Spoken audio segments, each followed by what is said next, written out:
Dalawang sunog ang naitala ng Bureau of Fire Protection sa Metro Manila mula December 31 hanggang alas 8 kaninang umaga. Halos 50% raw ang ibinaba ng bilang na yan kumpara noong nakaraang taon.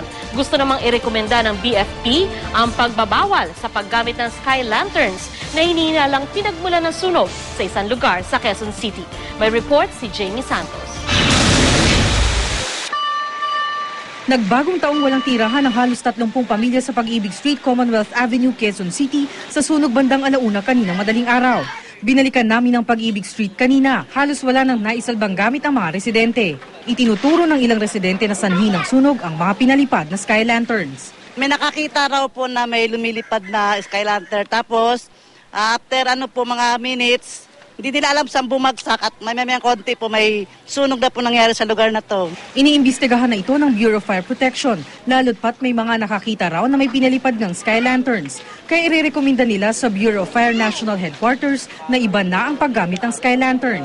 Kung hindi man daw maban, ma-regulate man lang daw ang paggamit nito. Yung mga sky lantern talaga, yun ay ginawa o dinesign para gamitin sa mga open spaces.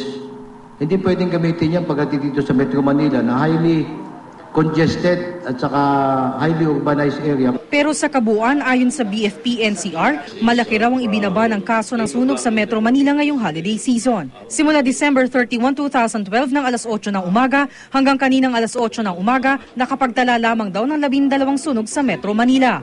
4 na sunog daw ang naganap kahapon bago magpalit ang taon. At pagpasok ng hating gabi hanggang kaninang umaga, 8 ang naitala. 7 sa mga ito sunog sa residential establishments. Halos 50% pagbabaraw ito sa mga naitalang sunog sa kaparehong panahon noong isang taon. Natarbitan ito sa tulong-tulong ng media, ng civic organizations, ng volunteer fire brigades, at ng massive fire safety campaign at education information ng Bureau of Fire Protection.